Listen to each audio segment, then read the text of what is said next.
오늘은 아들러 심리학자 아들러의 관련된 내용 중에서 우리가 지금 미움받을 용기 1권, 2권을 하고 있습니다. 1권은 다 끝나서 지금 성도들 상담 교재를 쓰고 있고 청년들 지금 1권을 마무리 짓고 2권째 가고 있습니다. 오늘 상담사 선생님들과 아들러의 미움받을 용기 2권을 나누려고 하는데요. 내용이 성도들이 전부 다 알아야 될 것이 있어가지고 오늘 하는 얘기를 녹음하려고 합니다. 여러분들이 지금 잘 좀 들어봐 주시고 이해가 됐으면 좋겠습니다. 오늘은 주제가 이제 인생의 주어를 바꿔라라는 소제목이 있어서 이걸로부터 출발을 하려고 합니다.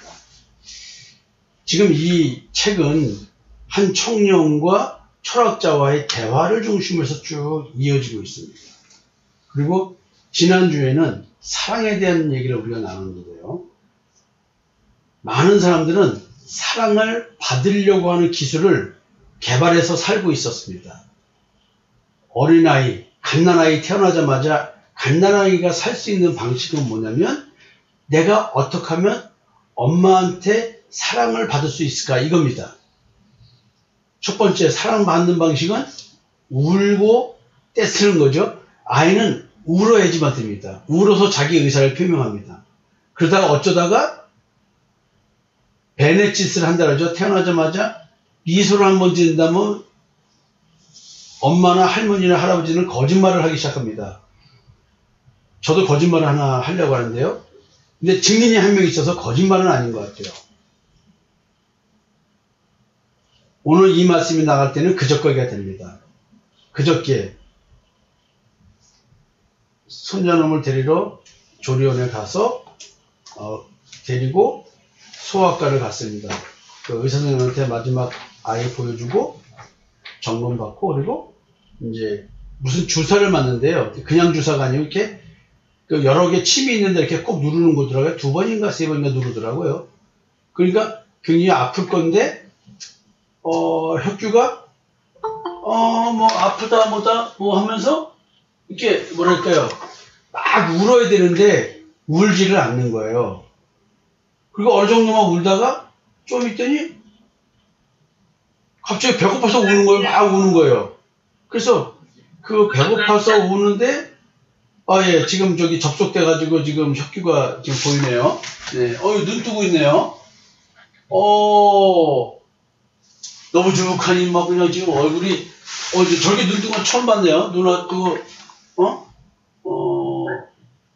눈을 뜨고 있네요. 자, 그래서 그 아이는 벌써 태어날 때부터 애착을 만들어져 상호작용을 만들어내고 있는 게 엄마와 아이의 상호작용을 만드는데 그래서 집사람이 차로 이제 우유를 가지러 갔습니다. 그래서 제가 이제 혁규한테 뭐라 하냐면 혁규야 사람이 아프고 배고플 때는 참 서러운 거야. 그러면서 이제 중저음의 목소리로 얘기하니까 울던 애가 멈추더니 나를 쳐다보면서 내 이야기를 경청하는 거예요. 그야말로 마치 그 심각하게 듣듯이 울음을 그쳤어요. 그 옆에서 보고 있던 예은이도 놀랬습니다. 그러면서 하는 얘기가 할아버지 설교 말씀을 태교를 했더니 얘가 알아듣나? 하면서 나도 얘야 혁규야 진짜 서럽고 힘든 게 뭐 아프고 배고플 때가 서러운데 근데 너는 이게 애기인데도 참는데도 너가 아픈데도 잘 참고 있냐고 너는 참 훌륭하다 하면서 막 이렇게 했는데 애가 조용히 내 말 듣고 있는 거야. 그 얘는 벌써 본능적으로 사랑받는 기술을 발휘한 거야 나한테. 그럼 나는 죽을 때까지 이 얘기할 거야 아마. 자 이거 보세요. 지난주에 사랑의 기술에 대한 얘기를 했어요. 애착이라는 용어는 아이와 엄마, 대상과의 상호작용이라고 했습니다. 아이는 벌써 나를 만나서 나하고 상호작용을 하는데 얘가 벌써 사랑받을 기술을 부린 거야 나한테. 지금 여러분 지금 요거를 정확히 이해를 하시고 오늘 이야기를 들으면 이런 얘기구나 라는 걸 알 수 있다는 거죠. 지금 정 권사님이 오늘 줌 미팅을 하는데 지금 혁규를 보여주고 있습니다. 근데 얘가 혁규가 눈을 똑바로 뜨고 마치 내 얘기를 듣듯이 바라보고 있듯이 지금 그러고 있어요. 너무 기가 막힙니다 지금. 네? 조용해졌어요. 찡얼거렸는데 조용해졌어요. 봐. 얘가 지금 할아버지의 목소리에 반응하고 저렇게 지금 할아버지를 바라보면서 이 얘기를 듣고 있는 거야. 칭얼거리다가 지금 칭얼거리지 않는데. 지금 자기 얘기하고 있는 줄 아나? 그 얘는 벌써 본능적으로 사랑의 기술, 사랑받는 기술을 하는데 그 사랑의 기술이 사람마다 생활 양식으로, 생활 방식으로 사랑받을 짓을 한다는 거죠. 내가 사랑받을 기술을 발휘하고 있다는 거야. 자, 그러면은 이야기를 계속 해볼게요. 이제 사랑에 대한 얘기를 하는데 사랑은 남녀가 두 사람이 하는 거잖아요. 그래서 사랑이란 두 사람이 달성하는 과제다라고 얘기를 합니다.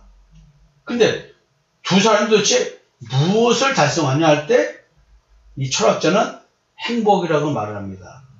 행복한 삶을 이루는 거지. 그래서 두 사람이 만나서 연애를 걸고 결혼을 한다? 또 두 사람이 어떤 결혼을 안 해도 사랑의 관계를 유지하려고 할 때는 행복을 서로가 느끼고 행복하기 위해서 삶을 이루는 거라 그랬죠. 그래서 인간은 행복해지기 위해서는 인간관계에 발을 들여놓지 않으면 안 되는 거예요. 오늘 내가 행복하려면 관계를 맺어야 되는데 관계 갈등을 겪는 것을 이겨낼 내면의 힘이 없는 사람들은 인간관계가 고민스럽기 때문에 갈등을 이겨낼 힘이 없기 때문에 뭘 선택합니까? 고립과 회피를 선택합니다. 결국 인간이 겪는 고민도 인간관계에서 비롯되고 인간의 행복도 또한 인간관계에서 비롯되는 것입니다. 그럼 우리는 인간에게 행복이란 무엇인가 이런 생각을 할 수가 있겠죠. 근데 이 철학자가 하는 얘기가 뭐냐면 행복이란 공헌감이래요. 공헌감. 행복이란 공헌감이다. 내가 누구에게 뭘 공헌하는 거죠. 그래서 내가 누군가에게 도움이 된다는 생각이 들었을 때 자신의 가치를 실감할 수 있다고 합니다. 나의 가치가 실감될 때 여기에 있어도 좋다라고 하는 소속감을 느끼게 합니다. 아들러는 끊임없이 공동체 감각이라는 말을 씁니다. 그런 얘기를 하고 있습니다. 이런 예를 들어요. 비록 눈앞에서 기뻐해 주는 사람이 있어도 그 기뻐하는 사람이 진짜 진심으로 기뻐하는지는 우리는 원칙적으로 알 수 없다고 말합니다. 그래서 나온 것이 아들러는 공헌감이라는 의미를 썼대요. 나는 누군가에게 도움이 된다는 것은 주관적인 느낌이에요. 즉 공헌감이 있다면 그걸로 족하고 더 이상 진짜 저 사람이 좋아하는지 안 좋아하는지를 따질 필요가 없다는 거죠. 왜냐하면 내가 누군가에게 도움이 된다는 것은 나의 주관적인 생각이니까. 그래서 이 공헌감 속에서 행복을 발견하자. 공헌감 속에서 기쁨을 발견하자. 우리는 일의 관계를 통해 자신이 누군가에게 도움이 되고 있음을 실감하고 있다는 거예요. 그리고 우리는 교우관계, 즉 누군가의 관계를 통해서 자신이 누군가에게 도움이 되고 있음을 실감한다고 합니다. 행복은 거기 있다고 그래요. 근데 내가 누군가를 위해서 한다고 하는 것, 누군가를 위해서 뭘 함으로써 내가 도움이 된다는 주관적 이거를 가져갈 때 여러분들은 우리 교회에서 심리적 등가성이라는 용어를 들었을 겁니다. 따라서 여기서 심리적 등가성을 생각하지 않으면 내가 공헌한다고 생각했지만 실질적으로 공헌이 아닐 때가 얼마나 많습니까? 그래서 여기서 이제 해야 될 얘기가 좀 있고요. 또 여기서 공헌감을 얘기할 때 세상 속에서 우리는 분업으로 해서 세상을 살아갑니다. 그래서 가사도 분담하자는 얘기가 나오죠. 오늘 내가 읽고 있는 책은 어느 출판사에서 출판을 했기 때문에 난 책을 읽고 있는 거예요. 출판사가 출판을 안 했으면 어떻게 이런 이론들을 우리가 접할 수 있겠습니까? 그래서 분업의 밑바탕에 흐르는 것이 나의 행복, 즉 이기심이라는 거예요. 나는 오늘 내가 나의 행복을 위해서 어떤 일을 하고 다른 사람이 덕을 보게 만들면서 난 다른 사람의 또 만들어 놓은 행복을 가져가는 거죠. 노트북이 제 앞에 있습니다. 이 노트북은 누군가가 만들었어요. 근데 내가 이거 써서 지금 이런 상담사 교육을 합니다. 그러니까 노트북 만든 사람은 노트북 만드는 분업을 해서 자기의 행복을 가져가는 거예요. 그 분업의 밑바탕에 흐르는 것은 내가 원하는 걸 얻기 위해서 나는 이걸 하는 거야. 다른 사람은 내가 하는 이 노트북 만든 걸 통해서 이 행복을 누려가고 나는 이 노트북을 팔면서 나는 또 내 행복을 가져가는 거예요. 서로가 나누는 거죠. 교회 공동체에서 이 분업이 이루어지는데 교회 공동체에서 이루어지는 분업은 뭘 의미하냐면 지체론이죠. 근데 여기서 각자의 역할에 충실만 하면 되는 거 아니에요? 근데 각자의 역할에 가치를 못 느끼게 되면 행복감을 가져갈 수 있어요? 없어요? 자, 교회에서 내가 공헌감을 갖고 일을 하고 교우관계를 맺으면 되는데 분업을 하지 않고 자기가 얻고 싶은 것만 얻으려고 하면 이거는 이기심이지만은 공헌감이 나올 수가 없죠. 이 말이 어려울까요? 지체의 역할에서 그 지체의 역할을 통해서 다른 사람들이 이룬 지체의 역할을 내 걸로 가져가는 거 아니에요. 예를 들어서 우리 교회에 와가지고 가만히 앉아있고 헌금 안 해도 설교 들을 수 있잖아요. 목사가 자기 역할을 하고 있으니까. 그럼 와가지고 그 설교 듣고 자기 거 자기가 가져가면 되는 거 아니에요? 그럼 그게 지체잖아요. 그러면 밥 먹어야 되니까 식사 당번을 만들었잖아요. 그 식사 당번을 돌아가면서 하니까 분업이 이루어진 거잖아요. 그래서 말씀도 듣고 점심도 맛있게 먹는 거예요. 또 반찬도 몇 가지 해오잖아요, 각자. 그 반찬만 해오면 되는 거 아니에요. 그럼 내가 반찬 한 가지 해오면 다른 사람이 만든 국을 먹는 거 아니에요. 이게 분업이야. 나는 반찬 했는데 반찬 너무 조금 했어. 아유, 내가 기여를 못했네 라고 스스로 생각하면 공헌감이 안 생기니까 양심의 가치가 모여가지고 조직에 있기 싫겠죠. 소속감이 안 생기는 거야. 작은 반찬, 또 오늘 내가 헌금을 못해도 과거에 했을 수 있고 또 앞으로 할 수도 있어. 근데 오늘 내가 헌금을 못했다고 자기가 교회 공동체에 기여한 게 없다고 생각하면 소속감이 안 생기잖아요. 교회에 오는 것 자체가 소속감이잖아요. 근데 여기서 내가 뭘 분업을 한 것에 가치를 못 느낄 때는 소속감을 못 느끼는 거야. 공헌감이 없으니까. 그러니까 자원이나 선미가 교회 공동체에 지금 소속감이 만약에 약하다 그러면은 공헌감이 없는 거야. 자기 스스로가 여기서 공헌한 것이 없고 자기 자신에 대한 가치를 못 가져가기 때문에 공헌감이 없고 소속감이 안 생기는 거야. 내가 설 자리가 없다고 생각하는 거야. 그래서 분업은 따지고 보면 건전한 기브앤테이크다.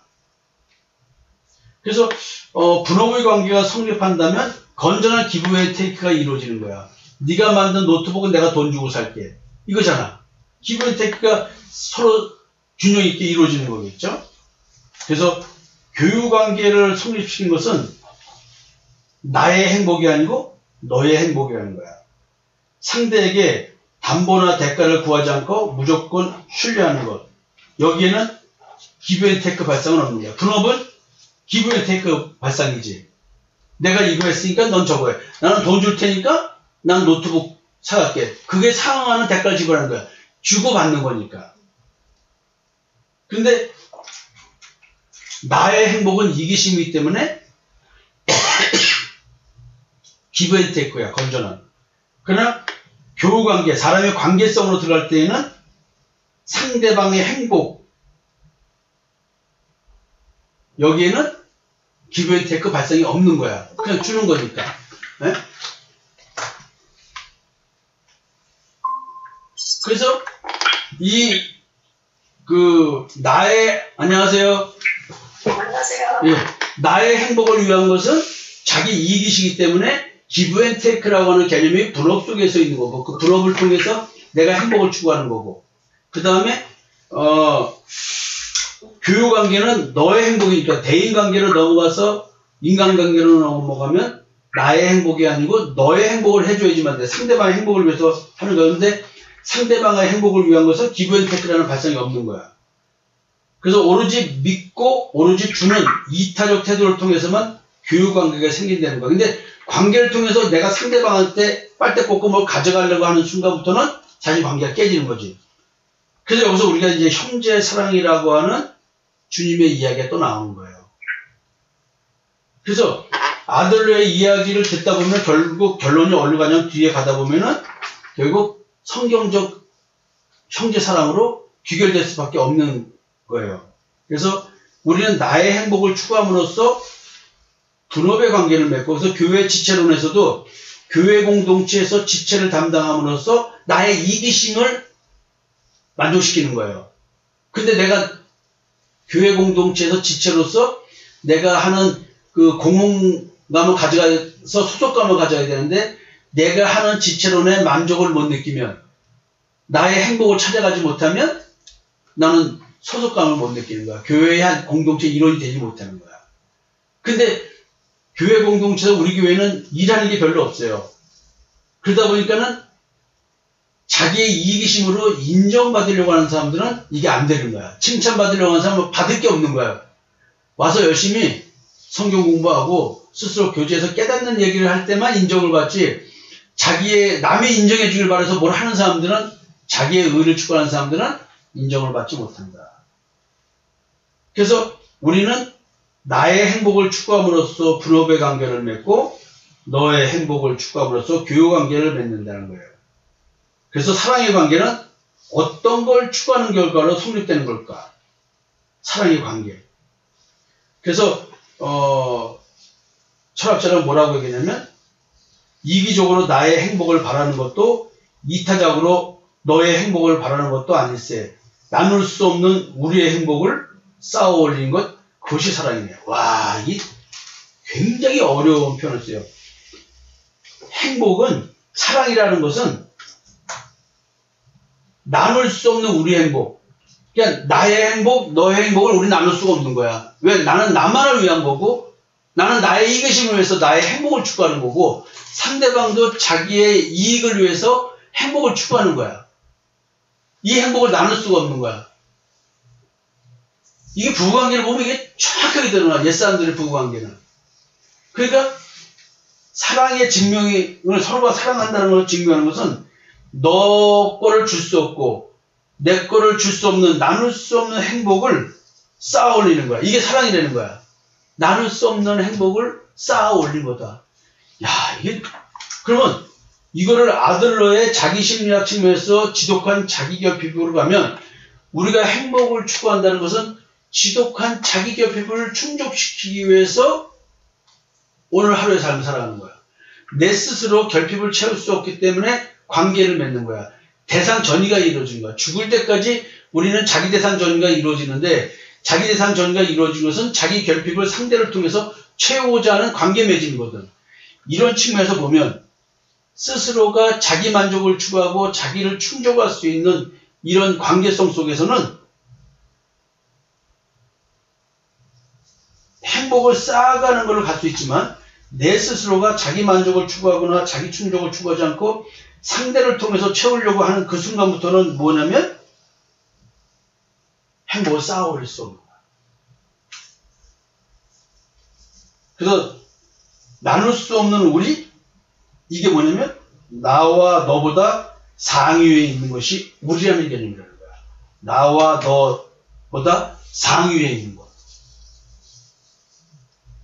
그래서 이모와 부부관계 보면 다른 걸 따지지 않고 관계 방식을 갖고 얘기하잖아요. 둘의 관계 방식을 갖고 얘기하잖아. 생활 방식에 대해서.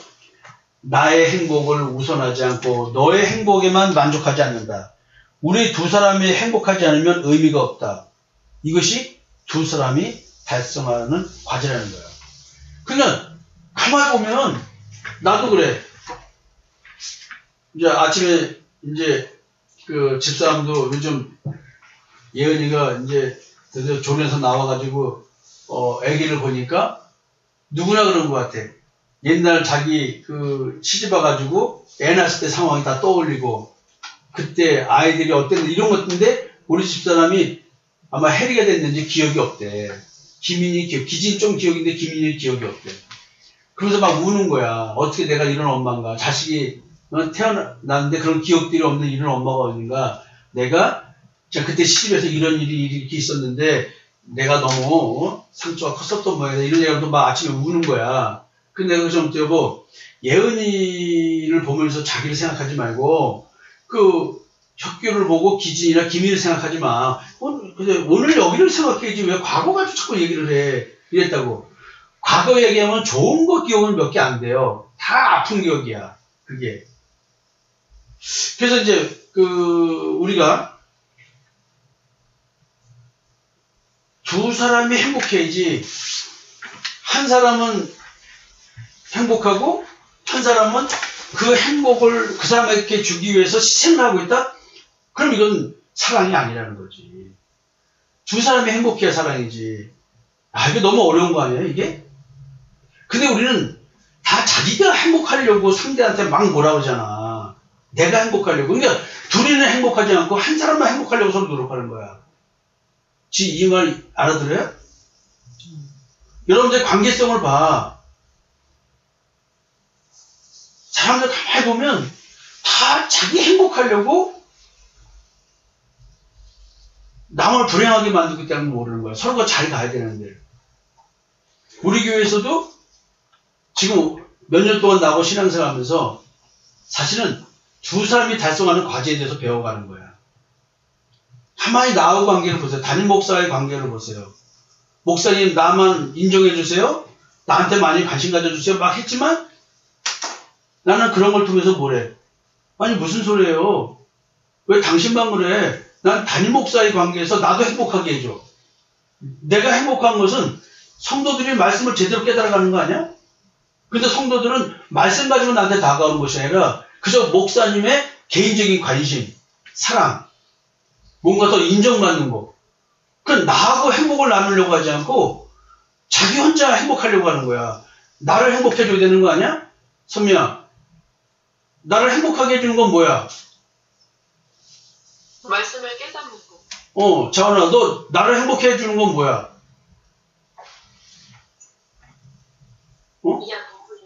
이하 동문이야? 장로님은 어떻게 하는 게 나를 행복해 주는 거예요? 저도 말씀을 깨닫는 거. 그럼 전사님은?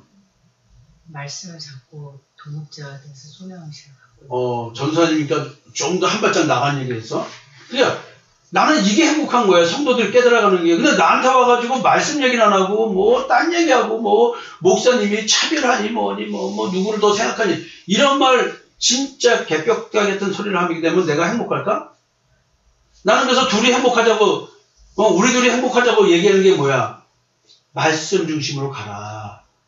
교회 공동체도 다 행복할 수 있는 방법은 우리 모두가 말씀에 관심을 갖고 말씀 중심으로 살아가고 말씀 중심으로 대화하는 거야. 여기에는 누가 더 인정받고 칭찬받고 누가 잘하고 못하고가 없어. 지체로냐? 은사대로 은혜대로 믿음의 분량대로 오늘 지체의 역할을 하고 살아가면 거기에 우리들의 행복이 있는데 아들의 관점에서 봐도 지금 이렇게 표현해낼 수 있는 거예요. 두 사람이 달성하는 거죠. 주님과 내가 행복할 수 있는 것은 내가 주님이 원하는 기도를 하고 주님이 원하는 방식의 삶을 사는 거야. 네? 그래서 이기적인 것도 아니고 이타적인 것도 아니고 사랑은 이기심과 이타심이 모두 있는 것이 아니라 둘 다 물리치는 거야. 어마어마한 얘기지. 둘이 사랑하고 행복하려면 너의 이기심 물리치고 내가 너를 위한다는 이타심도 없애야 돼. 근데 내가 그러니까 절대 너를 위해서 이런 말 하지 마라. 내가 너를 위해서라는 말을 너를 사랑해서 너를 위해서 너를 배려해서 이런 말 하는 순간 자기 의가 발동해서 피해의식이 나와서 반드시 상대가 섭섭하고 상대한테 대가를 원한다. 그럼 나하고 지금까지 신앙생활 지켜봤자 긴 사람들은 10년이요? 짧으면 4, 5년이잖아? 이제 새로 들어온 사람들은 이제 1년도 안 된 거고. 그럼 나는 교회도 언제든지 깰 수 있다. 난 교회를 통해서 먹고 살려고 하는 사람이 아니다. 그렇다고 여러분들을 위해서 이타심을 갖고 뭐 내가 헌신, no! 난 하나님 앞에서 헌신하지 성도들한테 헌신하지 않아. 이 말이 너무 우스운 얘기잖아요. 형제 사랑이고 영혼 사랑하지만 난 성도들을 위해서 헌신하지 않아. 하나님을 위해서 헌신하지. 그러니까 성도들한테 나는 자기 의를 가지고 피의식 갖고 있잖아. 그러니까 늘 뭐냐면 나는 내 인생에서 가장 풍요로운 시간이 지금 시간이라고 얘기하는 거야. 그러니까 이기심, 이타심을 물리치고 서로가 자기 결핍을 주장하지 않고 자기 결핍을 자기 스스로 해결해 나가면서 자기 만족을 추구하고 자기 충족이 이루어질 때, 그리고 믿음 안에서 부유함을 추구할 때, 모두가 믿음 안에서 부유함을 추구해 나갈 때 우리는 서로 행복할 수 있다. 교회 공동체가 행복할 수 있다. 나의 정서적 유익을 위해서 이기심을 발휘하면, 그걸 얻으려고 상대한테 잘하면 그게 잘한 거냐고, 자기를 위해서 잘한 거지. 그래서 아들러가 말해요. 인생의 주어가 바뀌어야 된다. 나가 아니고 너가 아니고 우리. 그래서 여기서 굉장히 중요한 얘기를 해요. 우리는 태어나서 줄곧 나의 눈으로 세계를 보고 나의 귀로 소리를 듣고 나의 행복을 바라며 인생을 걸어간다. 모든 인간이 그러듯이, 하지만 진정한 사랑을 깨달았을 때 나였던 인생의 주어는 우리로 변하네. 이기심도 아니고 이타심도 아닌 전혀 새로운 지침 아래 다시 태어나는 것이다. 이 새로운 피조물, 다시 태어난다, 이 말을 해. 그러니까 새로운 피조물, 사람이 변했다, 영적 정성이 변했다는 것은 주어가 바뀌는 거야. 근데 개인적인 신앙으로 보면 우리야. 왜? 임마누엘은 뭐야? 내 인생은 나의 인생이 아니고 주님과 함께하는 인생이 됐잖아. 그래서 새로운 피조물을 뭐라고 얘기를 해요? 자, 바울이 얘기하는 새로운 피조물에 대한 이야기, 고린도후서 5장이에요. 자, 그러므로 우리가 이제부터는 어떤 사람도 육신을 따라 알지 아니하노라. 비록 우리가 그리스도도 육신을 따라 알았으나 이제부터는 그같이 알지 아니하노라. 그런즉 누구든지 그리스도 안에 있으면 새로운 피조물이라. 이전 것은 지나갔으니 보라 새 것이 되었도다. 모든 것이 하나님께로서 났으며 그가 그리스도로 말미암아 우리를 자기와 화목하게 하시고 또 우리에게 화목하게 하는 직분을 주셨으니 곧 하나님께서 그리스도 안에 계시사 세상을 자기와 화목하게 하시며 그들의 죄를 그들에게 돌리지 아니하시고 화목하게 하는 말씀을 우리에게 부탁하셨느니라. 그러므로 우리가 그리스도를 대신하여 사신이 되어 하나님이 우리를 통하여 우리를 권면하신 것 같이 그리스도를 대신하여 간청하나니 너희는 하나님과 화목하라. 하나님이 죄를 아직도 못하신 일을 우리를 대신하여 죄로 삼으신 것은 우리로 하여금 그 안에서 하나님의 의가 되게 하려 하심이라. 자, 하나님의 의가 되게 하려 하심이라라는 얘기를 하면서 쭉 이런 얘기를 했어요. 근데요, 요것은 새로운 피조물을 이야기하고 난 다음에 뒷얘기야. 그리스도의 사랑이 우리를 강건하시는도다. 우리가 생각하건대 한 사람이 모든 사람을 대신하여 죽었음즉 모든 사람이 죽은 것이라. 그가 모든 사람을 대신하여 죽으심은 살아있는 자들로 하여금 다시는 그들 자신을 위하여 살지 않고 오직 그들을 대신하여 죽었다가 다시 살아나시는 이를 위하여 살게 하려 합니다. 그러니까 이기심이나 이타심으로 사는 것이 아니라 우리는 누굴 위해 살아요? 주를 위해. 그러므로 우리가 이제부터는 어떤 사람도 육신을 따라 알지 않으리라. 이렇게 그래요. 새로운 피조물은 이렇게 사는 거라는 거예요. 나를 위해 살지 않는다는 거예요. 그런데 누군지 그리스도 안에 있으면 새로운 피조물이라? 이전 것은 지나갔으니 벌써 새 것이 되었다. 그러니까 여기서 아들러가 그 말은 안 해. 종교로 들어가니까. 종교로 들어가니까 이 말은 못하는 거야. 그러나 진짜로 들어가면 우리 존재 자체가 나를 중심으로 살게 돼 있어요. 왜냐면 십계명의 제2계명을 보세요. 너는 너를 위해 우상을 새기지 말라는 얘기는 내가 참 하나님의 여호와를 예수 그리스도의 십자가의 대속의 은총을 통해서 만나지 않으면 나는 나를 위해 살게 돼 있어. 그러니까 이기심이다, 이타심이라는 것도 일종 보면 남을 위해 헌신한다는 말이 개념이 있을 수도 있지만 본질은 뭐야? 나를 위한 게 되는 거야. 그러니까 이걸 알아야지만 이 말도 이해가 되는 거야. 근데 다시 태어나는 것이라는 말 속에는 이런 새로운 피조물이라는 것. 그래서 결국은 내가 주를 위해 사는 존재로 영적 정체성이 바뀌었을 때에 나는 이와 같이 이기심과 이타심이 없는 가운데 사랑과 관계를 맺고 서로 사랑하면서 행복을 건축해 나갈 수 있는 거야. 행복은 누가 주는 것이 아니라 남편이 나에게 행복을 주고 아내가 나에게 행복을 주는 것이 아니라 아내와 내가 행복을 건축해 나가는 거야. 건축 쌓아나가는 거라으니까 지금 행복을 쌓아나가는 거야. 여기에는 점점점 이기심과 이타심 없이 내 아이의 이기심을 줄이고 내가 너를 위해서 한다는 것도 줄이고 서로가 서로에게 신뢰를 주면서 행복을 쌓아나가는 거다. 이게 어려운 얘기야. 근데 새로운 피조물이라는 걸 깨달으면은 이 말은 금세 이해되는 거야. 나를 위해서 더 이상 살지 않고 이기심도 나를 위한 것이요 이타심도 나를 위한 거야 사실은. 그러니까 십자가에서 죽은 자만이 이 말을 아들로의 이 이론을 실천할 수 있다. 그래서 하나님을 사랑하는 자는 하나님의 관점에서 보는 거야. 그래서 나의 눈으로 세계를 보고 나의 귀로 소리를 듣고 나의 행복을 바라며 인생을 걸어가는 게 아니라 하나님의 관점에서 가는 사람은 진정으로 사랑하는 사람이 이렇게 할 수 있는 거야. 하나님의 관점에서 나를 볼 수 있는 힘이 있는 사람은 이미 하나님께 사랑을 받고 하나님을 사랑하는 자야. 내 입에서 하나님을 사랑한다는 말을 이렇게 많이 들어봤어요? 한번 봐봐. 내가 지금까지 나하고 신앙생활 10년을 했던 선미나 자원님을 들어봐. 내가 하나님을 얼마나 사랑하는데 우리가 하나님을 사랑해서 하나님께서 우리에게 이렇게 주고 거의 내 입에서 이런 말이 나오질 않아. 난 그렇게 살아가는 거니까. 실천한다는 개념도 아니야. 실천은 행위만 있으면 실천이잖아. 아니야. 난 하나님의 사랑을 받은 자로서 하나님을 사랑하기 때문에 하나님의 관점에서 내 인생을 바라보고 가는 거야. 이게 증명이야. 사람들이 입만 열면 주님께서 어쩌고 하나님들. 근데 그 사람들은 거의 다 보면 외식이야. 하나님께서 하는데 문제는 다 읽히면서 하나님의 사랑을 얘기해. 그러니 그 사람을 통해서 어떻게 하나님의 사랑을 배울 수 있어? 나는 내 입에서 하나님께서 거의 다 그런 말 안 해. 그럼 거짓말하는 사람들이 하나님이라는 이름을 써서 자기를 신뢰하게 만드는 사기밖에 안 되는 거야. 그게. 나는 그래서 그런 얘기를 안 해, 거의.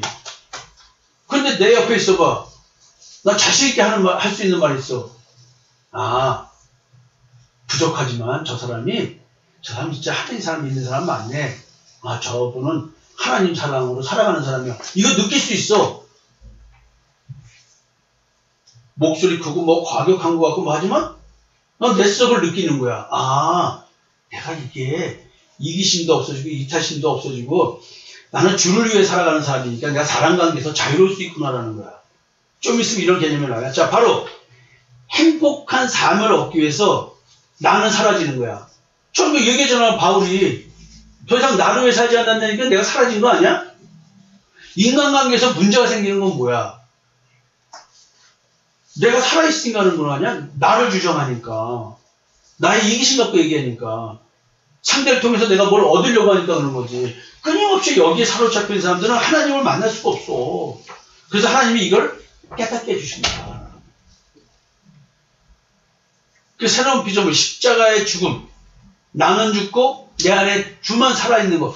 이거 아들로가 이거 성경 얘기하는 거지 뭐야. 이거를 종교로 얘기 못하고 일반론으로 얘기하는 거잖아.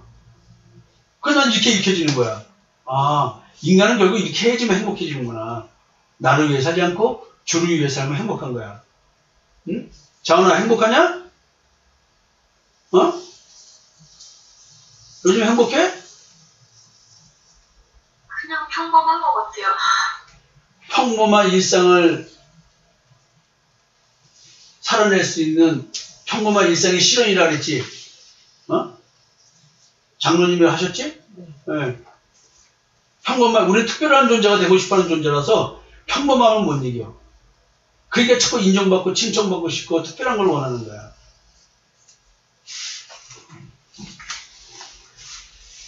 자, 그 다음에 이제 중요한 얘기가 나와요. 자립이란 단어가 나오는데 자립이란 나로부터 벗어나는 것이래. 성경 용어로 뭐야? 죄의 집에서 해방되고 마귀 사탄의 사망권에서 해방되고 율법의 저주에서 해방되는 것을 자립이란 단어를 써. 야, 기가 막히게 자유라는 단어를 쓴 거야. 자립이란 나로부터 벗어나는 것이다. 벗어난다는 얘기는 해방된다는 거 아니야? 내가 나로부터 자유로워져야 돼. 이기심, 이타심으로부터 자유로워져야 돼. 그래야 행복해지고 그래야 사랑할 수 있어. 우리는 사랑도 나를 위해서 사랑을 하기 때문에 사랑받는 짓을만 능통한 거야. 그래서 오늘도 여자들은 어떻게 돼? 화장하고 위장하는 거 아니야? 이쁜 척. 어? 뚱뚱한 배 나온 거 가리려고 뭐지? 콜셋? 여자들 배 들어가게 하는 거 뭐 이런 거. 보정형 옷 같은 거 입고.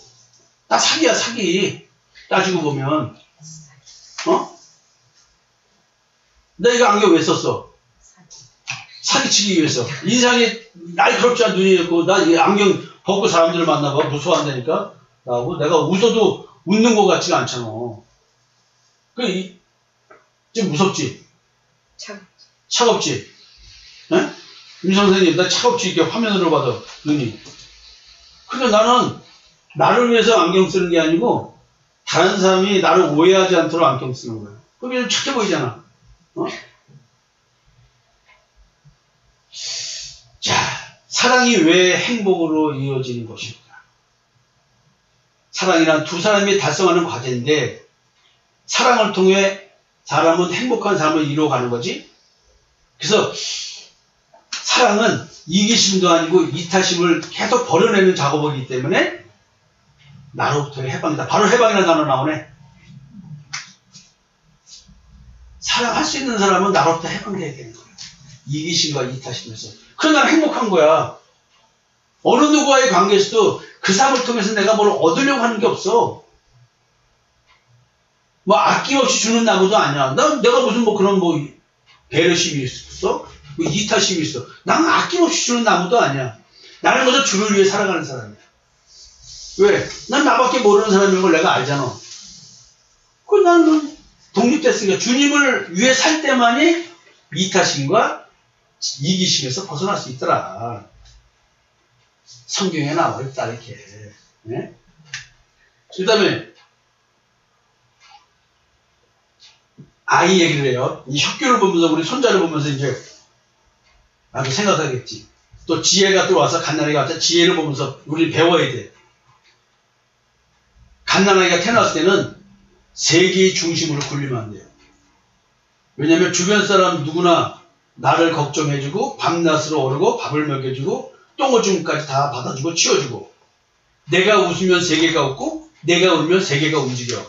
야, 가정이라는 왕국에 군림하는 독재자가 누구야? 우리 집에 독재자가 드디어 나타났어. 혁규가. 어? 황희수, 김수원이네 집은? 집단의 집은? 지혜가 이제 왕이야. 이 독재자와도 같은 압도적인 힘, 그 힘은 어디서 비롯되는 것일까? 나약함, 열등감, 자기 비하, 다른 말을 말해요. 나약함이 상대방을 지배해. 어린 시절 우리는 우리의 나약함으로 어른들을 지배했어. 난 지금도 한 장면 기억나. 뭐 때문에 삐졌는지 모르는데 다들 친구들 밥 먹는데 나 혼자 밥을 먹고 저 구퉁이에 찌그러 앉았어. 삐져가지고. 그 우리 망삼친 아보고 맨날 삐죽이라 그랬어. 잘 삐진다고. 왜? 삐져가지고 지배하려고 하니 나한테 뭐라고 말 걸고 나 얼러달라는 거 아니야. 까꿍까꿍 해주고 얼러주고. 그래서 나약함이란 인간관계에서 엄청나게 강력한 무기가 되는 거야. 그래서 아기들은 예를 들어서 혼자 잠들게 싫으니까 울고 무섭다고 하고, 엄마가 오면 좀 울지 않고, 그리고 책에 나온 것처럼 캄캄해서 엄마 불렀대. 그럼 엄마가 오니까 밝아준다는 거지. 울으면 그쳤어. 밝아진 건 아니잖아. 그 빛의 문제가 아니잖아. 어둡고 밝은 문제가 아니잖아. 어둠 그 자체의 문제가 아니라 소년이 가장 무서워하고 피하고 싶었던 것은 어머니와 떨어지는 상황이었어. 그러니까 떨어지는 상황이 무서우니까 어릴 때 엄마하고 떨어지는 상황이 무서운 상태에서 해결이 안 되고 독립적으로 자립적으로 크지 못한 아이들은 끊임없이 그 옆에 누군가 있게끔 하기 위해서 하는 방식이 뭐예요? 뭔가 다른 수단을 통해 일부러 어머니를 성가시게 해서 자기 곁에 두었다. 무서운 거죠. 이런 사람들이 어른이 됐어. 결혼을 했어. 그러면 이런 사람들은 계속 여자의 경우로 보면 만약에 독립적이고 그 다음에 자립지 못한 상태에서 시집으로 와가지고 애를 낳았다면 지금 큰일 나는 거지. 인생과 사회를 전체로 보지 않고 자신의 개인의 이익에만 초점을 맞춰서 끊임없이 자기의 불안과 자기의 어떤 여러 가지를 문제를 풀기 위해서 연약함을 택하겠지. 자신의 나약함과 불행, 불우한 환경, 이런 과거의 사건 사고를 트라우마로 무기 삼아서 남편을 지배하려고 들고 아내를 지배하려고 들고 부모를 지배하려고 들고 자식을 지배하려고 주변 사람들을 지배하려고 들어. 그래서 그런 어른들을 아들은 응석바지 아이들이라고 부른다. 그래서 그들의 생활 양식을 신랄하게 비판했습니다. 그러니까 신생아는 신체적 열등성이 있으니까 우리는 그럴 거라고 그러는데 이 아이는 자기의 신체적 열등감으로 인해서 어른들을 지배하고 자기 뜻대로 움직이게 하는 것이 애착이에요. 이게 그래서 애착 이론이 나오는 거예요. 이 아이가 그 엄마의 특성에 따라서 어떻게 반응하는가, 이 상호작용, 애착은 상호작용이거든. 그 상호작용을 애가 어떻게 일으키는가, 엄마의 특성에 따라서. 애는 자기가 생존하려면 벌써 엄마의 특성을 파악하고 자기가 움직여야 돼. 살기 위해서는 자기는 그렇게 할 수밖에 없는 거야. 근데 과도의 인간이 자기 중심성으로 살게 되면 자립이 될 수가 없죠. 독립적이 되지 못하는 거야. 그냥 누군가를 끊임없이 붙잡아 당겨. 아이니까. 그러니까 누군가에게 의존해서 누군가를 통해서 자기 만족을 추구하지 않으면 안 되는 거야. 자기 생존을 하기 위해서. 그러니 그 옆에서 그걸 해주는 사람은 너무 힘든 거야. 그러니까 우리 성도들은 교회 와서 말씀 가지고 목사를 괴롭혀야 되는데 말씀 가지고 목사를 괴롭히는 것이 아니라 충족되지 않은 자기 어릴 때의 지독한 자기 결핍을 나한테 가져와서 빨대를 꽂고 나한테 그거 빨아먹으려고 하니 나는 목회도 하랴 개인적으로 상대해서 그걸 다 풀어주랴. 박선미 상담사 이런 목사를 상담해봐. 어떻게 해야 돼? 네? 난 어떻게 살아야 돼? 자식 새끼 긋는 작업을 해야 될 것 같은데. 어떻게? 경계선 긋기 작업. 경계선 긋기 작업? 아휴. 그래서 자립의 의미가 뭔가? 학교 교육은 이 자립을 위한 거야. 가정 생활에서 아이들 키우는 것도 아이가 자립할 수 있도록 부모가 역할을 해주는 거예요. 교회에서도 나도 여러분들이 그렇게 배어있는 이런 것들을 이기심과 이타심을 제거해주고 그 다음에 독립적이지 못하고 자립하지 못하고 하는 신앙과 이런 것들을 또 인생에서도 그냥 자기가 몰라도 지독한 자기 결핍을 채우려고 그냥 남편 흉보고 뭐하고 그러고 있는 여자들 아유 진짜 답답이 오반장이고 남편들도 마찬가지고 자식 새끼들도 마찬가지고 부모들도 마찬가지고 그냥 그래서 자립이란 뭐냐? 자기 중심성으로부터의 탈피래요. 자기 중심성으로부터의 탈피. 그냥 에고센터도 된 우리 인간이잖아. 나를 위해 살 수밖에 없는 여자. 마귀는 이런 에고센터도 된, 즉 자기 중심적인 상태로 인간을 놔두고 자기 탐심과 정욕을 위해 살도록 그래서 이걸 채우려고 기도하게 만드는 거야. 이게 마귀의 전략이야. 이게 마귀의 전략이야. 이걸 모르면 하나님께 기도한다고 하면서 마귀에게 기도하고 있는 걸 모르는 거야. 그래서 이제 자기 중심성에서 탈피하는 방식은 뭐냐면 지체론을 잘 이해해야 되고 교회 공동체에서 하나님이 우리들 관계 속에서 이런 걸 들춰내주고 계시다. 그래서 세계의 중심으로 살아온 우리들의 나약함을 가지고 사람을 지배하고 열등감으로 지배했던 이런 것들을 그만두고 나로부터 탈피해야 된다. 응석 부리던 어린 시절의 생활 양식부터 완전히 벗어난다. 아직도 그 땡깡 부리고 뭐하고 아들러의 그 문제등 5단계 칭찬을 요구하다가 칭찬 안 해주면 주먹 끌기 못된 행동을 하는 거야. 그래도 주먹을 제대로 못 끌면 이제 반항과 불복종하면서 권력투쟁에 들어오게 만들고 그 다음에 이제 증오하게 만드는 거야. 권력투쟁에 나서는 거야. 그리고 사랑의 복수를 하는 거야. 관계 유지를 증오와 혐오를 만들어내면서 끊임없이 그 상대에게 복수를 하는 거야. 너 나한테 왜 인정 안 해줘? 복수를 해. 그리고는 난 아무것도 할 수 없어요. 난 무기력해요라고 무능을 증명해내고 있어. 이게 아들러의 문제 행동의 5단계잖아. 우리 성도는 계속 여기서 다람쥐 쳇바퀴 돌고 있다. 나는 끊임없이 그만해라 하고 얘기해주는 거고, 그만 자기 자신을 위해서 살아. 그만 남을 위해서 산다는 말도 하지 마라. 너의 욕구를 정확히 찢고 십자가로 나아가라. 돼지에도 안 나가는 거야. 돼지에도. 그래서 아들러는 말하는 거야. 사랑은 나였던 인생의 주어를 우리로 바꾸어 주자는 거야. 우리는 사랑을 함으로써 나로부터 해방되어 자립을 이루고 진정한 의미에서 세계를 받아들일 수 있다는 거예요. 인생의 새로운 출발, 이게 뭐냐면 우리라는 거야. 두 사람으로 시작된 우리는 머지않아 공동체 전체 그리고 인류 전체로 그 범위가 확대된다는 게, 오늘 인류에는 가정에서부터 시작되는 거예요. 부부만 있어. 자식이 없으면 둘. 사랑, 자립, 공동체 감각, 이런 것들이 이제 아들러의 이론이 이제 이런 얘기를 하는 거예요.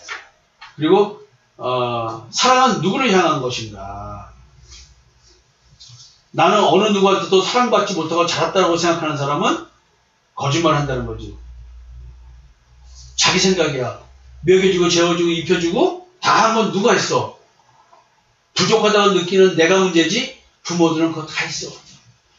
나도 해줄 만큼 해줬어도 우리 자식들이 나한테 만족할까? 그렇지 않습니다. 나는 내 능력껏 했어요. 그러나 자식들은 부족하게 느낄 수 있어요.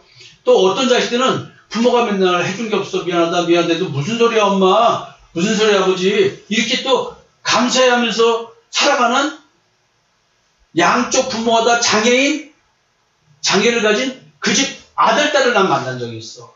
하나님 안에서 속에 무의식 속이란 다른 게 있겠지만 의식세계에서는 너무나 아름답게 살아가더라. 그래서 이건 다 자기 주관의 문제거든요. 그래서 어느 누구에게도 사랑받지 못했다고 말하는 것 다 거짓말이다. 그래서 관점을 좀 바꿔서 살아야 된다. 부모 자식 간의 인연을 단순히 아름답게만 볼 수 없는 이유가 바로 이런 거겠죠. 골치 아픈 문제를 갖고 있다. 그래서 어린아이는 부모에게 의존하고 살 수밖에 없고, 나의 목숨을 부모가 쥐고 있기 때문에 부모에게 버림받으며 목숨을 잃어버리니까 아이들은 벌써 엄마의 생활 양식, 아버지의 생활 양식에 적응하면서 살아가는 자기 나름대로의 인생에 대한 선택을 한다는 거예요. 이거를 나는 우리 교회 떠난 아이들을 통해서 들었어요. 그 부모가 이게 적응한다고 했어. 맞춰가지고. 우리가 자신의 생활 양식을 선택할 때 그 목표는 어떻게 하면 사랑받을 수 있을까가 될 수밖에 없다는 거예요. 우리는 모두 생명과 직결된 생존 전략으로서 사랑받기 위한 생활 양식을 선택하는 거예요. 그러니까 지금 관계가 깨지고 있잖아요. 자기 생활 방식이, 생활 양식이. 이거는 어릴 때 선택한 방식이 지금 그대로 되어 있는 거야.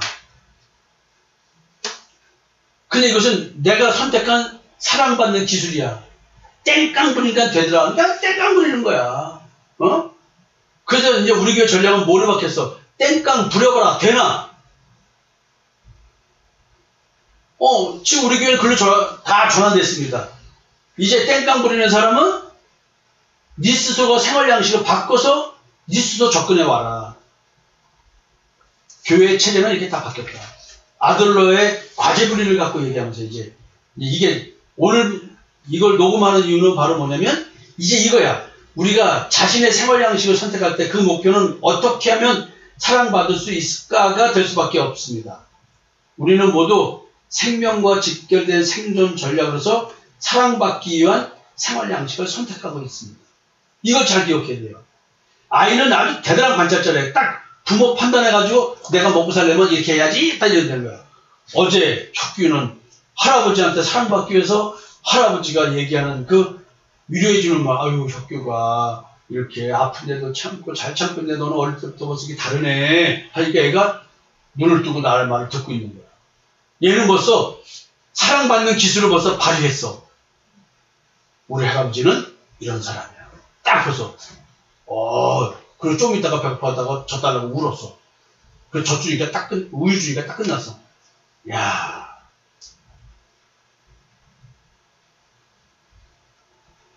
우리 엄마가 이런 사람이니까 이런 사람한테 이렇게 해야 사랑받는 거야.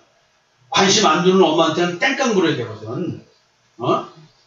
착한 아이가 돼야 되는데 착한 아이가 개선은 못 얻어먹으니까 땡깡 부리고 울어야만 되는, 그래야 얻어먹는, 관심 주는 그런 아이를 결정하는 것은, 못된 아이의 생활 양식을 결정하는 것은 부모하고의 관계에서 내가 지금 살려면 이거밖에 없다는 거야. 그리고 울고불고 지라는 애들이 그럼 주체를 못해서 그런 것이 아니라 지나칠 정도로 충분히 감정을 컨트롤한 결과 그걸 선택해서 나왔다는 거야. 무슨 얘기죠 이거? 결국 어디까지나 자기 중심적 생활 양식이야. 그러니까 나도 모르게 무의식적으로 그랬어요라는 것은 거짓말이라는 거야. 충분히 고려해서 나온 결정이라는 거야. 선미 이제 핑계 못 대. 아들로 이루로 되면 자원이 이제 핑계 못 대. 니들 나한테 뭐 하는 거? 나도 모르게. 근데 이제 이 아들로 이루는 아주 고도의 머리를 굴려서 나온 거야. 강장로님 아시겠어요? 네. 나도 모르게 이제 소용없어. 네. 고도의 머리 굴린 거야. 어디까지나 사랑받기 위한 자기 중심적 생활 양식이야. 근데 그렇게 해가지고 사랑받을 수 있겠어? 근데 하나님은 얘기해. 우리가 하나님 앞에 뭐 사랑받을 게 뭐 있어? 하나님의 사랑으로 살아가는 거지. 그래서 하나님의 사랑을 가진 사람은 상대방의 조건과 무관하게 사랑할 수 있는 힘을 가진 사람이야. 그래서 여러분들이 머리를 굴려서 충분히 감정 컨트롤한 결과로 지랄 발광을 떨어도 나는 사랑할 수 있는 힘이 있다. 희망을 가져라. 장로님 희망을 가지세요. 그래서 아마 지금 자네가 선택한 생활 양식도 어린 시절의 생존 전략에 뿌리를 둔 어떻게 하면 사랑받을 수 있을까가 기준이 되어 있겠지라고 철학자가 그 선생님하고 있는 청년한테 말을 하고 있는 거야. 어릴 때 같은 생존 전략. 자원아, 너가 지금 관계 맺는 방식은 어릴 때 너의 생존 방식이었어. 생존 전략이야. 선미 너 풍산깨. 그래서 진정한 의미에서 자립을 이루지 못했다라는 말을 써요. 누군가의 아이라고 하는 생활 양식에 머물러 있기 때문에. 학생들의 자립을 지원하고 진정한 교육자가 되길 원한다면 자네가 먼저 자립하지는 하면 안 되네. 그러니까 나는 그게 됐기 때문에 어떤 이론을 갖다 놔도 나한테 다 있는 거야. 그리고 나는 지금 교육자가 학생들의 자립을 위해서 기여해야 되는 것처럼 나는 성도들이 스스로가 예수와의 만남을 통해서 내 표현식으로 말하면 스스로 밥 주워 먹을 때까지 키운다 그랬잖아요. 여기다 이런 말들이 다 있어. 그래서 제자가 되려면 먼저 제자가 되라는 얘기 설교했죠 옛날에. 제자 삼아 가려면 먼저 제자가 되라. 그러니까 지금 내가 여러분들이 하나님 안에서 나를 위해 살지 말고 주를 위해 살아야 이게 되는 거야. 자립이란 경제상의 문제도 취업상에도 문제가 아니고 인생에 대한 태도, 생활 양식의 문제가 있는 거야. 그래서 뭐 무엇이 어쩌고 뭐고 그런 핑계 다 댈 것도 없다. 뭐 어릴 때 원가지 어쩌고 다 필요 없다. 오늘 여기서 결정을 해. 그렇게 살 거야 안 살 거야? 선미 이제 나간다니까 이게 좀 물어봐야지 제일 먼저. 그렇게 살 거야 안 살 거야? 살지 말아야죠. 자원이 어린 아이처럼 계속 그렇게 살 거야 안 살 거야? 못 살죠. 우리 이 선생님 내가 잘 모르니까 이거 물어보면 그렇고 강 장로님 그렇게 계속 살 거예요? 김 전사님 어떻게? 당연히. 자 이거 지금 녹음해서 다 보낼 거야. 자 오늘 이 사랑, 행복, 자립, 생활 양식 이런 단어가 나왔어요. 자 마지막 소감을 한마디 드리겠습니다. 오늘은 토의를 별로 안 하고 그냥 제가 일방적으로 얘기했어요. 자 강장로님부터 얘기해주세요. 너무 심오합니다. 아 그래요? 뭐 그렇게 심오하고 지금 여태까지 한 목사님의 모든 설교가 여기에 다 담겨 있는 것 같고, 내 어릴 적의 그 원가족에서부터의 나를 보지 않으면 지금 여기를 정확하게 볼 수 없다라는 걸 더 많이 알아가는 것 같아요. 나를 더 정확하게 알아야 사랑할 수 있다. 그렇죠. 그래서 하나님의 광명한 빛이, 말씀의 빛이 우리한테 비춰졌을 때 이게 보이기 시작하겠죠. 그러니까 마지막까지 찍어주겠죠. 선미 마음속에 있는 거 마지막까지 찍어주고, 자원이 마음속에 있는 거 마지막까지 찍어주겠죠. 혁규도 지금 태어났고, 지혜도 지금 태어난 지 이제 100일 지났지만, 애들도 이제 자기 나름대로 생활 양식을 선택하잖아요. 먹고 살려고. 이것이 이제 죽을 때까지 지배하겠지. 네. 김 전사님. 이거 이제 사랑이 결국은 이제 목사님 얘기해 주신 여기서 하나님을 사랑하는 자는 하나님의 관점으로 본다. 이제 하나님을 사랑하는 자는 이제 나로서 내 중심에서도 탈피하고 타인 중심에서도 탈피하는 그런 부분에서 이제 얘기를 해주셨는데, 이제 저는 이제 자립이라는 걸 통해서 하나님을 사랑하는 자는 하나님의 관점으로 보고 하나님의 사랑으로 사랑하는 방식으로 관계성을 맺는다. 이게 저한테 너무 와닿고요. 여기에서 나라는 존재는 이기심, 이타심에서 사실 벗어날 수 없는 존재인데, 여기서 벗어날 수 있는 방식은 오직 주를 위한 삶밖에 없다라고 정답을 얘기를 해주셨어요. 지금 이거를 저한테 적용을 해보면, 저도 저 존재, 나로부터 해방될 수 있었던 건 여기서 오직 주를 위한 삶, 거기에 지금 초점을 맞추니까 여기에서 벗어날 수 있고 분별을 할 수 있더라고요. 결국은 하나님을 이제 마음과 양심으로 섬기는 건데, 그게 무엇인지 더욱더 분별을 할 수 있도록 해주시고, 근데 여기서의 해답은 오직 주를 위한 그 십자가의 사랑, 또 하나님의 사랑, 그리고 그 사랑이 현재 사랑으로 드러나는 거, 여기서 다 답이 있구나. 오늘 다시 또 좀 이렇게 생각하게 된 기분인 것 같습니다. 네. 박선미 상담자 선생님?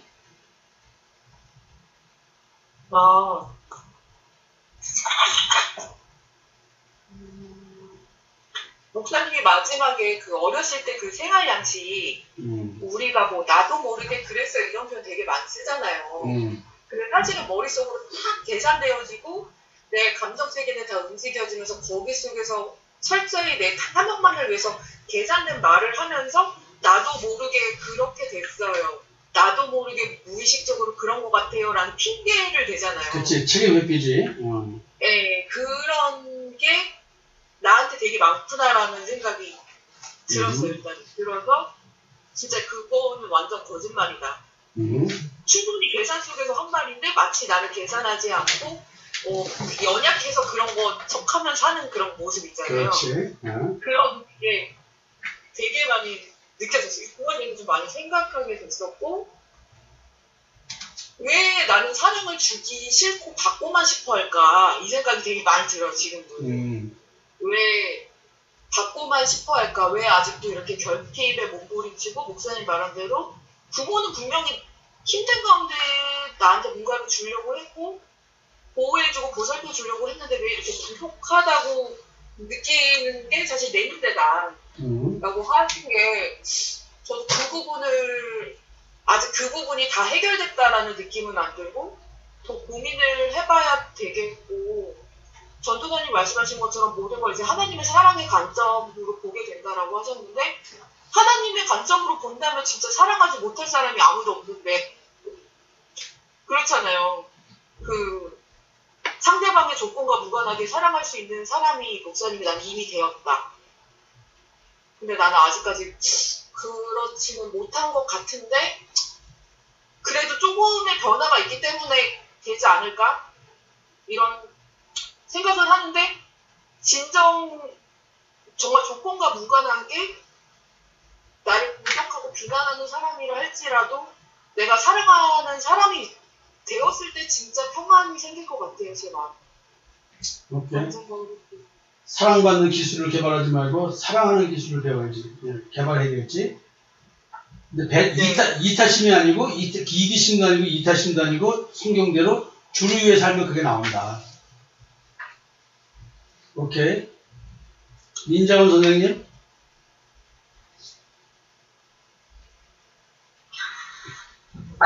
저도 지금 이거 보면서 사실 지금까지도 그 부모님으로부터 받지 못했었던 뭐 정서적인 보살핌이라든가 여러 가지로 어렸을 때 받지 못했던 것에 계속 얽매여서 현실 삶에도 똑같이 지금은 전혀 다른 그런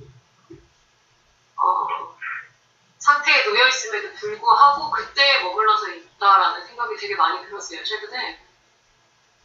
그래서 뭔가 나한테 유익이 되고 나한테 내 마음에 뭔가 채워지는 것이 느껴지면 이제 착 달라붙어가지고 관계를 맺고 좋은 관계를 유지하려고 하다가 뭔가 내 마음에서 딱 하나 틀어지는 게 있으면 완전히 관계를 차단시켜버리고 더 이상 다시는 보지 않을 것처럼 행동하는 그런 관계 패턴이 지금까지 반복됐었던 것 같아요. 근데 제가 사실은 이 부분에 대해서 되게 경멸하는 부분이었거든요. 그게 뭐 다른 사람이건 또 내가 그러건 그래서 그러지 말아야지 라는 생각을 되게 많이 했었고 나는 그런 쓰레기같이 인격을 가진 사람이 되지 말아야지 라는 생각을 되게 많이 했었는데 이제 최근에 느낀 거는 그렇게 경멸하고 싫어했었던 그런 유형의 사람이 바로 나였구나 라는 생각이 들면서 이제 좀 내 중심적으로 내가 원하는 대로 되지 않으면은 수가 틀려가지고 완전히 뒤돌아서 버리는 그런 사람이 나 자신이라는 걸 다시 한번 철저하게 받아들이고 공정을 하고 그런 부분들이 하나님 안에서 이제 올바른 그런 인격을 가진 인격체로 성장할 수 있도록 말씀을 더 듣고 깨닫고 늘 항상 나를 돌아봐야겠구나 그런 생각이 많이 들었어요. 정은영 목사님.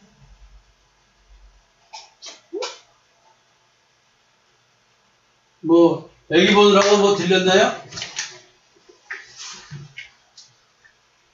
안 들려? 마이크를 눌러주세요. 네, 들었는데 혁규가 울어요? 한번 보여주세요. 이렇게 한번 보여주세요. 애기? 지금 자는데 자꾸 잉잉거려가지고 안고 있었어요. 예. 저도 애기 보면서 진짜 내가 애기처럼 뭐라 그랬지? 잠깐 미움받을 용기 책에서 그 내용이 있었던 것 같아요. 기억조차 내가 유리한 대로 기억하는. 그게 생각이 나는 거예요. 아니 왜 좋은 기억을 해서 엄마 아빠가 나를 이렇게 키워주셨는데 좋은 기억을 해서 엄마 아빠를 좋게 기억하는 게 아니라 왜 내 결핍 중심대로 기억을 했을까? 그게 참 저주받은 존재라는 게 그런 생각이 많이 들고 생존 방식 또한 하나님께서 지금 어떻게 살아가라고 말씀을 통해서 계속 목사님을 통해서 말씀해 주시는데 왜 그걸 붙잡지 않고 내가 살아왔던 생존 방식 그 결핍을 중심으로 계속 살아가려고 하는 그게 참 진짜 답답한 생각이 드는 거예요. 그래서 애기를 보면서도 애기는 그냥 먹고 자고 불편하면 울고 보살피지 않으면 진짜 살아갈 수 없는 애기잖아요. 지금 태어난 지 보름밖에 안 됐으니까. 근데 그 생존 방식으로 계속 크는데 진짜 제가 그 영적 정체성이 어떤 존재였는지를 날마다 거기에서 발을 떼지 않고 내가 이런 존재였는데 하나님 말씀으로 나를 이렇게 창조해 가시는구나를 날마다 진짜 하나님 앞에서 서 있지 않으면 안 된다라는 생각이 너무 많이 들더라고요. 그리고 진짜 밤에 너무 많이 깨는 거예요. 이 얘기 초중돼서 제가 방에 가서 문 닫으라 그랬어요. 왜냐면 엄마는 애기가 엥 소리만 나도 잠이 그냥 다 깨니까 밤에 그냥 뭐 3시, 5시, 7시 계속 2시간마다 깨서 젖을 먹으니까 그런 보살핌을 받고 자랐는데 왜 좋은 기억을 하지 않고 참 답답하더라고요. 그러면 애들은 그러죠. 커가지고. 근데 그럼 왜 났어? 당연한 거 아니야? 뭐 이렇게 하니까 할 말이 없는 거지 뭐. 그것도. 그러게요. 참. 그냥 우리가 얼마나 이기적이야. 정말 이기적이에요. 그 기억조차. 기억조차 늘 쉽게 기가 막히게 하나님의 말씀이 너는 너의 우상을 세지만 그 결핍을 만들어내서 그 결핍 때문에 사랑받은 것 자체를 잃어버리고 그들의 생존 방식 속에서 어떻게든 간에 키우려고 했던 것들 가정폭력이 있었던 뭐하든 그 가운데서 자식을 키운 거야. 그럼요. 맞아요. 오케이.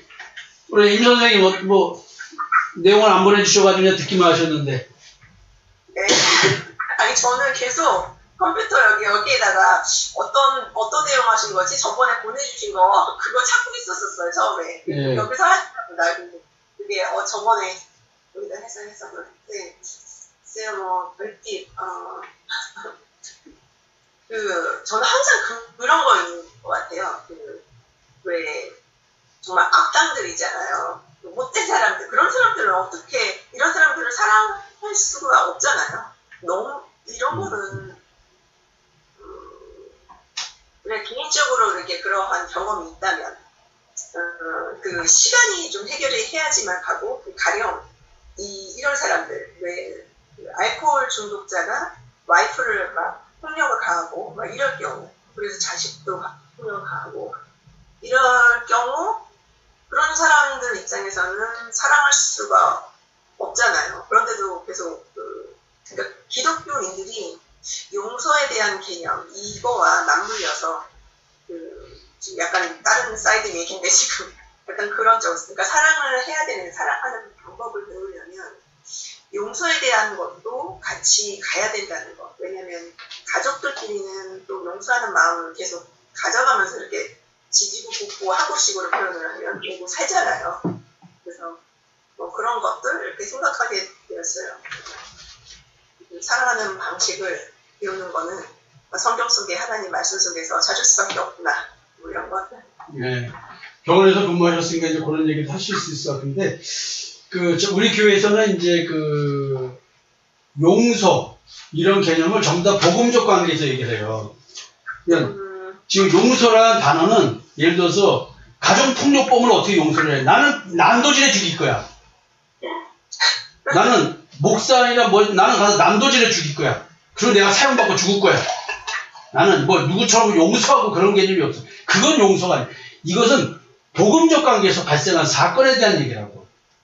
세상 얘기가 아니라. 네. 그러니까 이게 성도들이 이런 얘기를 하면 이해를 못하는데 복음 전하기 때문에 겪는 고난과 핍박과 환난 앞에서의 우리는 사랑이야. 세상에 있는 모든 사람을 사랑하는 게 이제 그런 개념이 아니라고 우리는 이게. 복음 전함이 우리의 사랑의 표현이야. 복음 전함이. 근데 우리 사랑을 복음 전함이 아니라 다른 걸 사랑이라고 자꾸 생각하니까 문제인 거야. 말씀을 깨닫게 하는 것. 그걸 위해서 욕을 먹고 뭐하고 하는 것이 사랑이지. 근데 그거를. 구분을 한다는 게 참 힘든 것 같아요. 그러니까 항상 창세기 1장으로 돌아가게 되는데, 하나님께서 먼저 창세기 1장 보면 분리를 하시잖아요. 물과 아래물과 윗물도 가르시고, 빛과 어둠을 나누시고, 막 이런 걸 보면은, 그러니까 개념 정리가 먼저 돼야 돼요. 이런 여러 가지 개념 정리. 그럼. 그래서 그냥 무조건 되고 용서라는 단어를 우리 삶으로 가져오면 말이 안 되는 일을 경험하게 돼요. 내 딸을 강간해가지고 우리 딸이 임신했는데 기독교적 관점에서 애를 뗄 수가 없어. 낙태를 할 수가 없어, 만약에. 그것도 하나님의 섭리의 뜻이니까 그 남자를 사랑해라? 그럼 말이 돼? 용서하라고? 이게 말이 안 되는 얘기지. 그게 적용이 안 되는 얘기를 하는 거야, 이게. 하여튼, 오늘 우리가 이제 얘기한 것에서는 사랑이라는 단어, 행복이라는 단어, 그리고 공동체, 서로가 주어가 내가 아니고 우리라고 하는 것. 여기서 이기심도 아니고 이탈심도 아닌 그런 관계 설정은 결국 성경에서 말하는 새로운 피조물에 대한 얘기다. 오늘 그런 얘기를 갖고 한번 생각했으면 좋겠다. 오늘도 우리는 어릴 때 내가 생존 방식으로 만들었던 내가 선택한 생활 방식을 나이 먹어도 그렇게 적용하고 있고 우리 교회 성도들을 바라면서 너무 적나라하게 이걸 보고 있다. 그래서 우리 교회에서 온가족 탐색을 통해서 이거 치유 작업을 들어가는데 너무 힘들더라.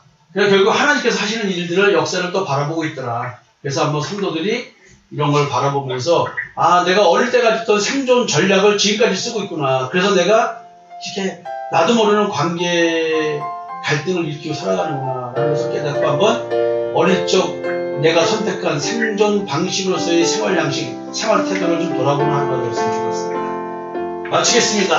여러분 감사합니다. 네, 감사합니다. 네.